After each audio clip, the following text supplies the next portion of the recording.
Hey guys, a few little customer stories, or one customer story in particular, about a customer came in and we solved a problem for him.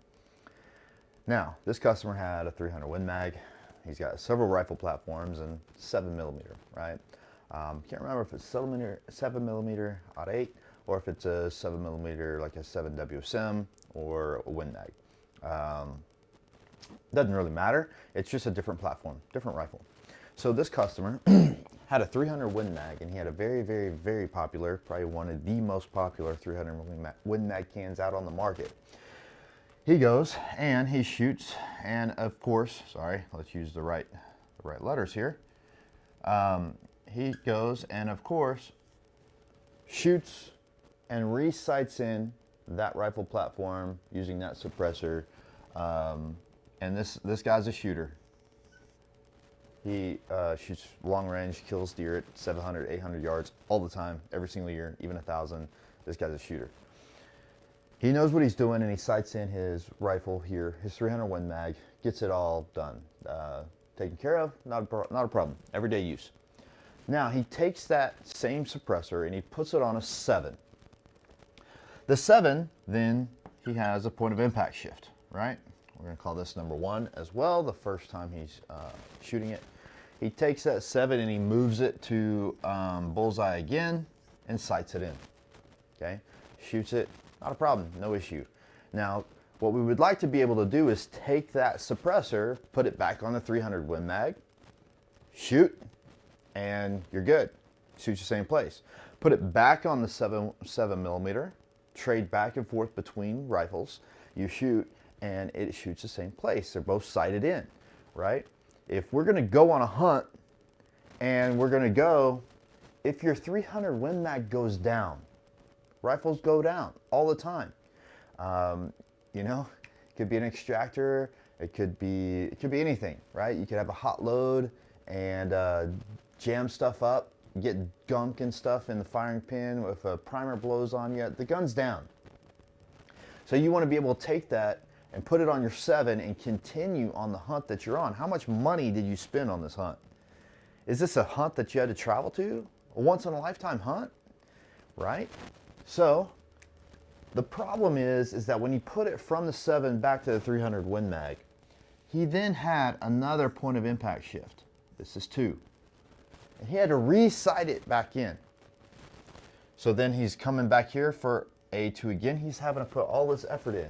If you're on a hunt, you don't have time for this. Okay? Depending on the hunt, you might have a little range there, but then you gotta like set that time up, and then it's a lot more shooting for the whole area, and you're spooking up all the animals, right? Puts it back on the 7, same thing. So every time you're shooting it on a different rifle platform, it's moving on you, right? Our cans don't do that, okay? This customer, not only is he looking at this like, I don't have time for this BS. He's a businessman, and he doesn't have time to go out and make another trip out to his ranch that's different from where he lives, and goes and resights everything in. So instead, he came in, bought an entire keister kit, and now he doesn't have to have that problem. Because not only can he change it from different rifles, he can also take and choose different suppressors, different models that are of different size, different serial numbers, and they all shoot the same place. They all have the same point of impact shift. And some of that, the magic in our suppressors, have to do with the technology. Other can companies aren't going to be able to do this. It's because our technology and what we do to barrel harmonics. Okay, we're decoupling. I don't even want to lead on how we're actually doing it, but there are forces that act on the barrel using traditional means that we don't exhibit those same type of forces. Okay, so it's going to shoot the same place every single time. And we'll have that barrel harmonics discussion because we can get pretty deep into it another time. So, get your cans today. It'll be your favorite suppressor that you own. They're super quiet. We go head to head all the time. We'll gladly go to head with anyone. And if you're going to compare apples to apples, we're going to do that. Not only that, they're so robust and strong. That same suppressor couldn't be shot on, say, a 300 Norma Magnum because it's just not rated for it. It can't handle it.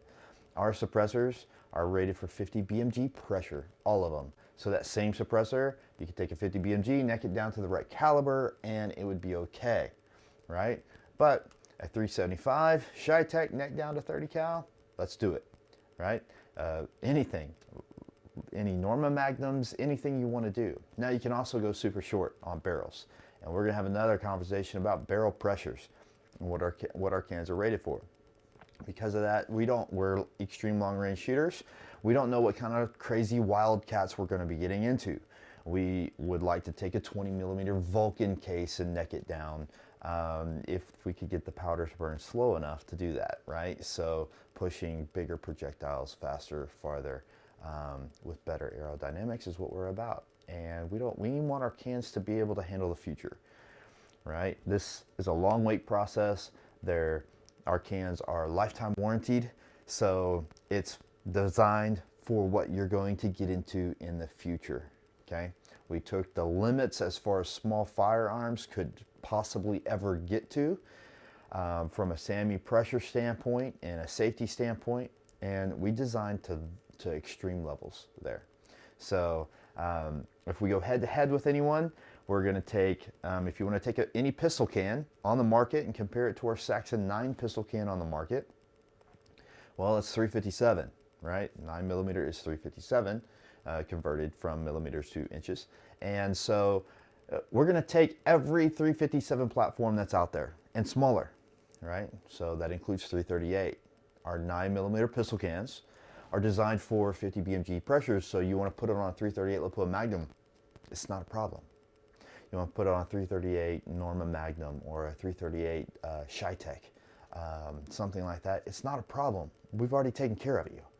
So you're going to have all these different options. When this customer bought the Kista kit, he got his Saxon 9, he got his Axe 9, he got a 338 Archangel, and when